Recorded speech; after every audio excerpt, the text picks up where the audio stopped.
Hello, my name is Kelsey Eschbach. I'm from Pennsylvania. I will be graduating from Ball State next May, this coming up May. And I currently work two jobs as an autistic support paraprofessional in a middle school, and I also do home hours with a client for 3 days a week. All right, and I am Emma Kidwell. I live in Indianapolis, and I work as an RBT in a clinic-based setting.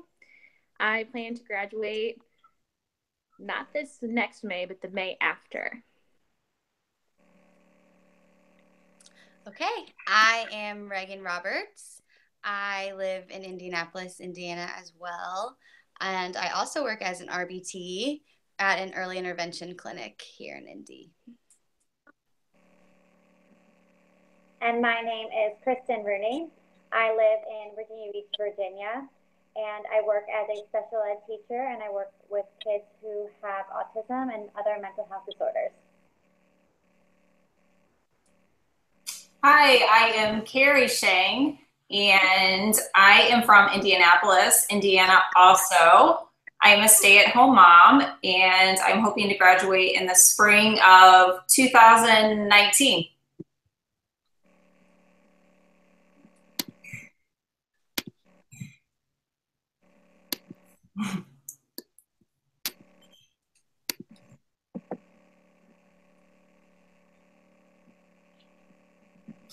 In this presentation, we are going to discuss a study we chose to replicate by Eck, Miltenberger, and Valbuna, 2016. A study titled Promoting Physical Activity Among School-Age Children Using Feedback, Goal Setting, and Rewards. Evaluating goal setting and rewards to increase the daily steps in children. Before I go into detail regarding the study, I'm going to give some background information on why there is a need to increase physical activity among children. Tudor-Lock et al. Evaluated daily steps taken by obese and normal weight 6 to 12-year-old boys and girls and concluded that boys need 15,000 steps and girls need 12,000 steps each day to maintain a healthy weight. According to the CDC, Center for Disease Control, maintaining normal weight is important because obesity is associated with several potentially severe health risks. Obesity is defined by BMI, body mass index. BMI is defined by a person's weight in kilograms divided by the square height in meters. Some of the consequences of high BMI include obesity, hypertension, heart disease, diabetes, metabolic syndrome, increased risk of osteoporosis, increased risk of colon and breast cancer, high risk for depression and anxiety. Also, inactivity has the potential to decrease a person's life expectancy. The estimated annual medical cost of obesity in the United States was $147 billion in 2008, and the medical costs for people who have obesity were $1,429 higher than those of normal weight. More than 1/3, 36.5% of all Americans have obesity. As I already discussed, increasing aerobic activity by taking more steps throughout the day has shown to potentially decrease BMI, which could reduce the prevalence of obesity. Aerobic activity can be defined as any movement of the participant's body, such as walking, running, and jumping, that increases the number of steps the participant takes each day. A step can be defined as picking up and placing the foot back down on the ground while advancing the body in a forward or backward motion. Eck et al. Study evaluated feedback, goal setting, and rewards administered by parents to promote physical activity among 5 children ages 8 to 11 years old with a BMI higher than 23. Children with a BMI of more than 23 is considered obese according to the CDC. During baseline, participants wore sealed pedometers. The intervention consisted of goal setting and rewards delivered by parents for meeting daily goals. A step goal was determined for each day, and rewards were delivered contingent upon reaching the goal. Parents and children chose specific reinforcers that the parents could provide daily at no cost, such as toys, computer, and iPod, touch time, and activities. By using individualized available reinforcers administered by the parents, the behavior change may be more likely to be generalized and be maintained after the study is complete. All participants met their goals, and 3 children increased their daily steps.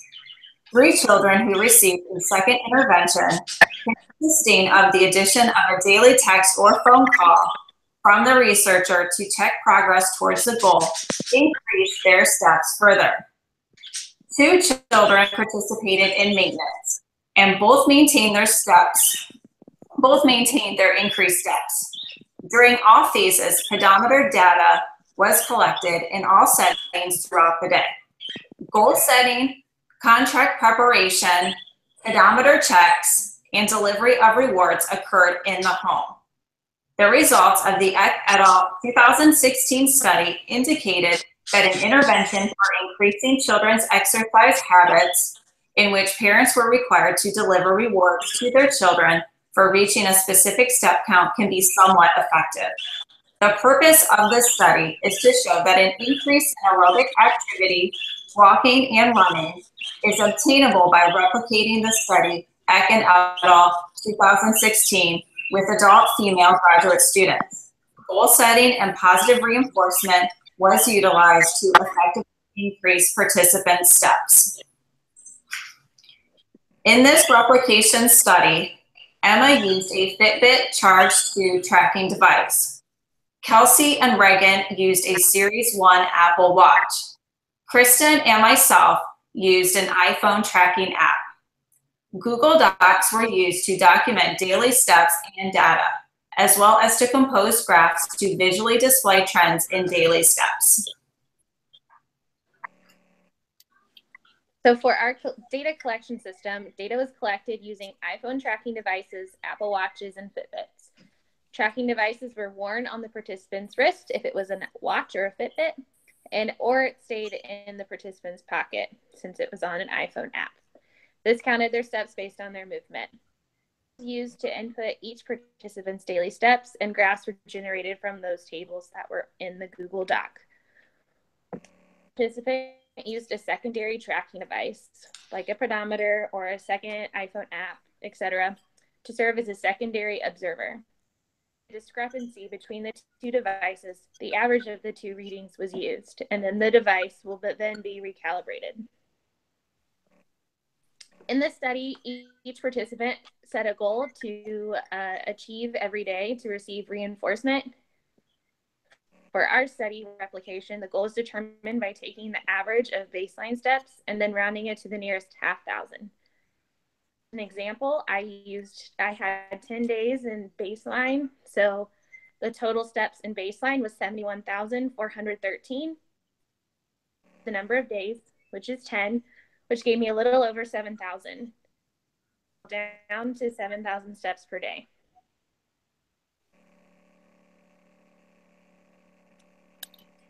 During baseline, all 5 participants tracked their steps on their chosen devices. The steps were tracked from the time the participant got out of bed in the morning to the time they got into bed at night. The dates of baseline vary from to each participant. Some participants chose to implement a shorter baseline, so 5 days. A couple participants chose to extend their baseline to 10 days, and this was just solely based on the variability of their data. Like we mentioned earlier, how baseline was taken was through a step tracking device, and the devices ranged from things such as an iPhone app, Apple Watches, and Fitbits. So our baseline phase looks as follows. There were 4 steps. The first step was just to make sure that your tracking device was set to 0 when the participant got out of bed. Each participant had to wear the step tracking device throughout the entire day until they got into bed. During baseline, the participants were not allowed to look at the amount of steps taken during the day, because this would then, it could motivate them or give us, false data because they, wanted to increase their steps. So we were not allowed to look at it during baseline. And then step 4, at the end of each day, the steps were just recorded in a table in a group Google Doc.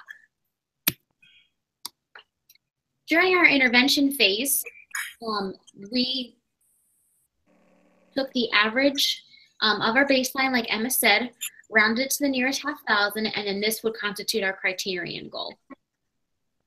All participants wore their step tracking devices all day, every day. If their step goal was reached during intervention, the participant received their chosen reinforcer the following day. Before implementing our intervention phase, a behavior contract was created and signed and dated by each participant. As you can see, the behavior contract is as follows. Reinforcement was chosen. Each participant selected their own reinforcement. Like I said earlier, if the step goal was met that day, reinforcement was delivered the following day. Inter-observer agreement, or IOA. Based on the nature of the study, each subject was the primary observer and there was no third-party observer. Instead, once per week, each participant used a secondary tracking device to serve as the secondary observer. For example, if a Fitbit was being used as the primary tracking device, once per week, an iPhone app was used in addition to Fitbit in order to have a secondary tracking device for IOA. This also served the purpose to ensure accuracy for the devices.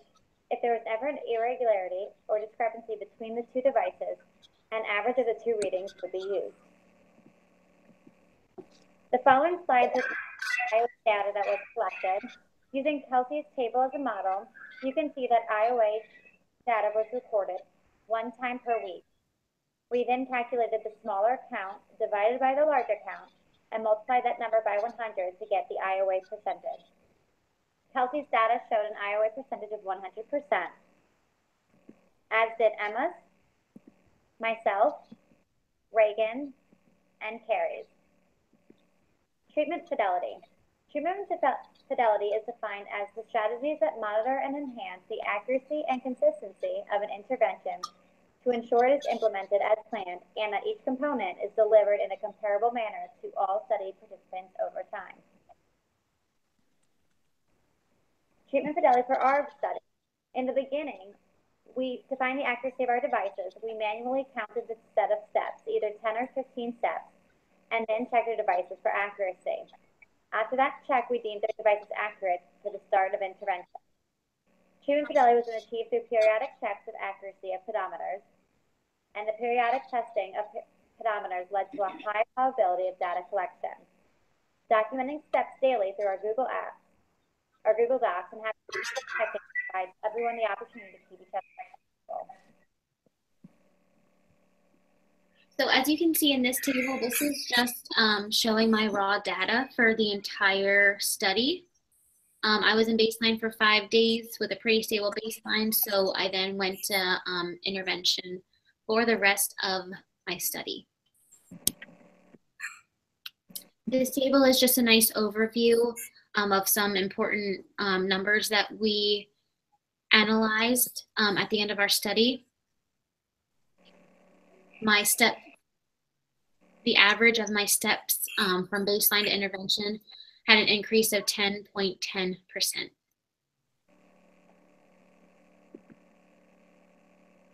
I then graphed my data line shows that I had more data points above my criterion line than below, indicating a pretty successful implementation.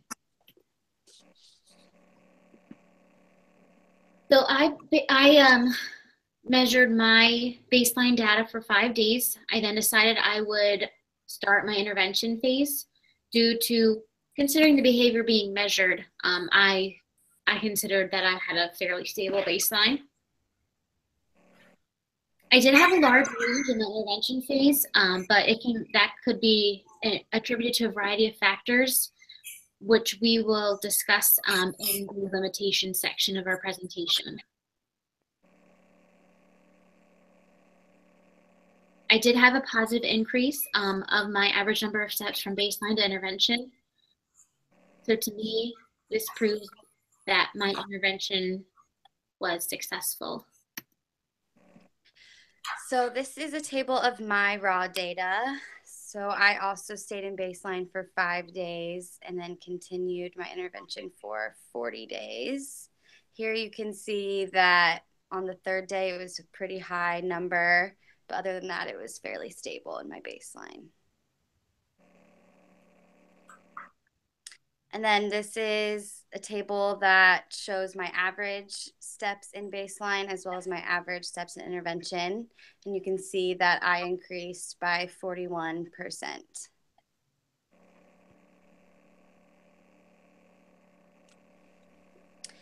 And this is my graph from my baseline and my intervention. So I have the criterion line at my goal, which was set at 5,500. You can see that I was significantly above my goal for most of the intervention phase.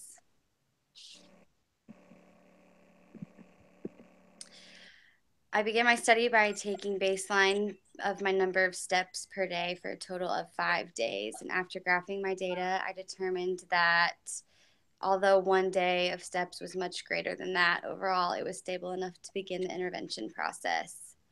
When beginning the intervention phase, I thought that I was expecting to be right at or only slightly higher than my daily step goal. But as you could see, that I was much higher at 41% increase. And there are a few reasons for this, for the fluctuation. Several days I spent hiking when I was on vacation, so I was walking much more than average, which could have skewed with my results. But overall, the percent increase from my baseline to intervention phase proves that the intervention was effective.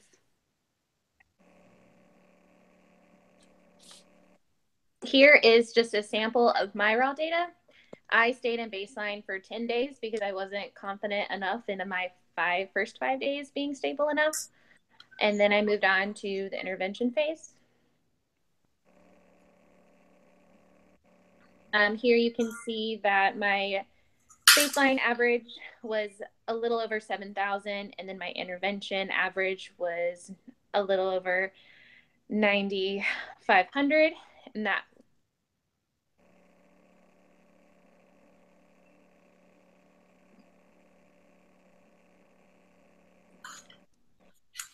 and here my graph, you can see the criterion line at 7,000, which was my initial goal, and most of my data points are above that criterion line.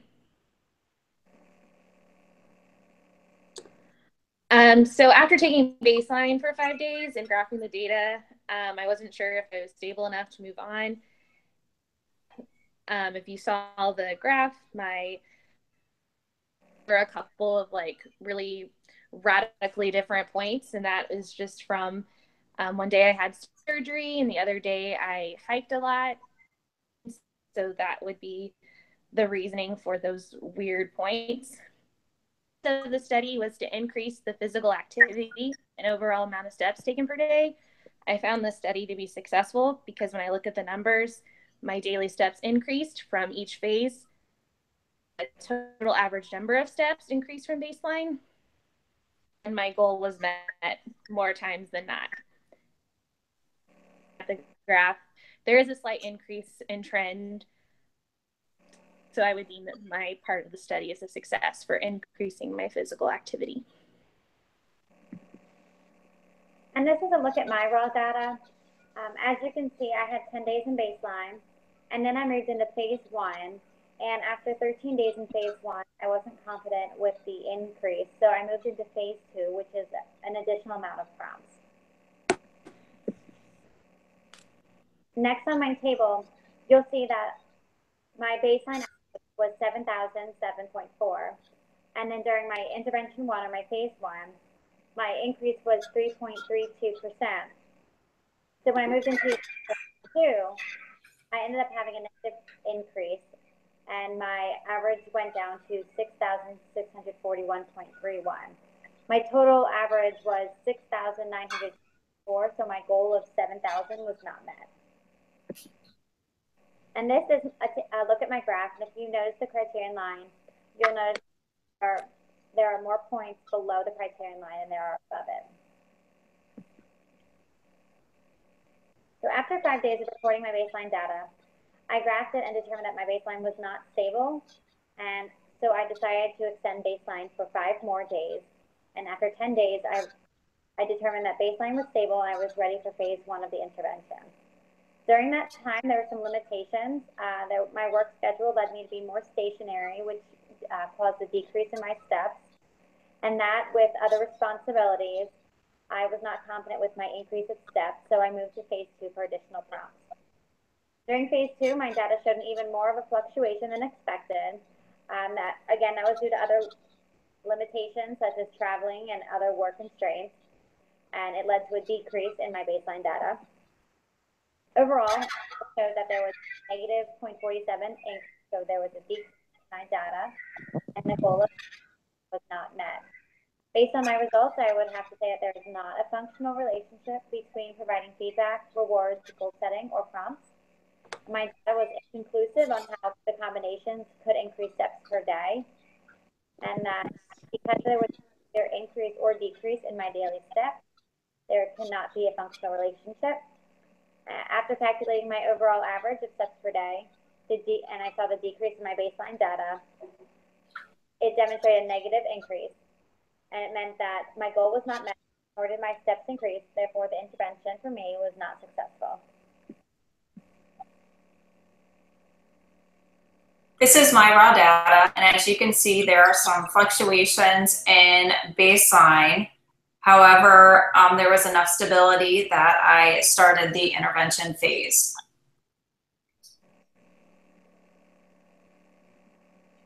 My goal was 9,000 steps, and my percentage increase was negative 8.78%, meaning that there was actually a decrease of 8.78% from my 9,000 steps per day, my initial goal. My graph is showing some stability in baseline and a lot of fluctuations in the intervention phase. After taking baseline data for 5 consecutive days, I found my baseline data to be fairly stable. After graphing my baseline data, I determined that my data was stable enough to begin the intervention phase, even with a decrease in steps on day 4.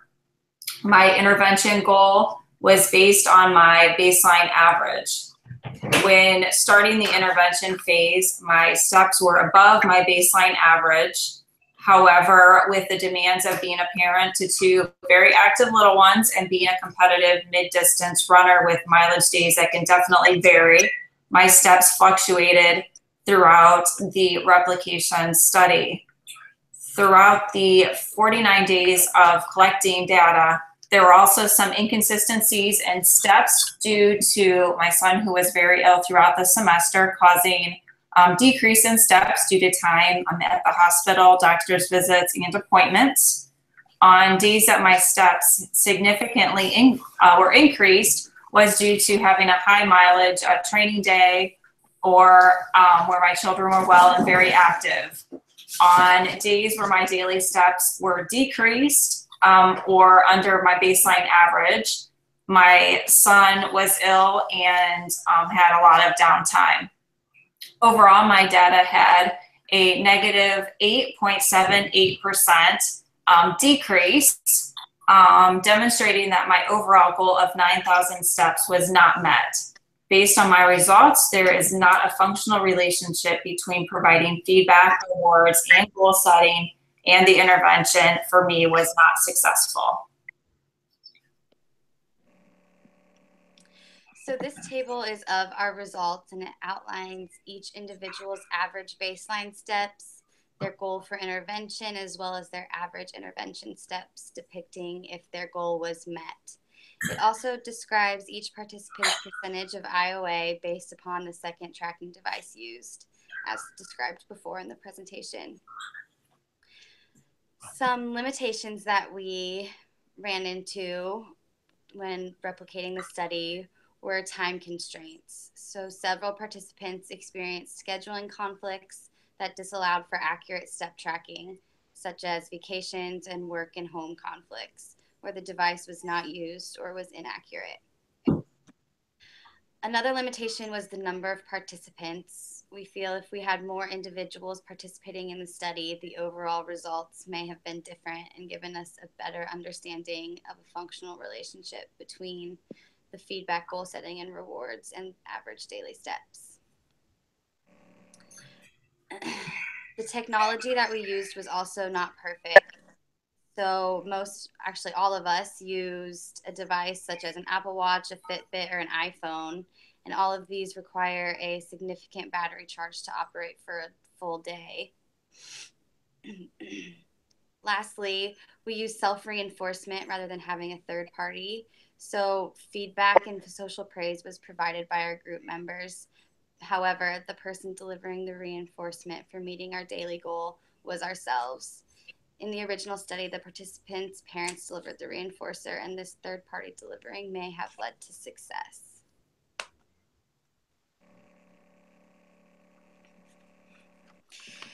So in conclusion, the intervention of goal setting and rewards increased the average number of steps taken per day for 3 out of 5 participants. Only one of the participants completed a phase 2 of the intervention process, where they added prompting along with their reward to increase their daily steps. However, due to several of the limitations discussed, phase 2 was unsuccessful. Due to all the inconsistencies between the participants' data, it's not safe to say that a functional relationship exists between the intervention and the participants' daily steps. So future studies that resemble this one or that replicate this original study should consider using a real walking pedometer versus a device that has the same capability, ensuring that reinforcement is delivered by a third party, and including more participants.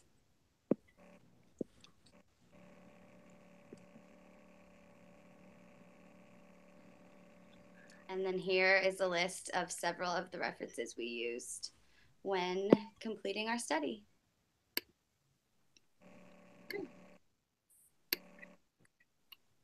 Great. That was our study. Thanks for watching.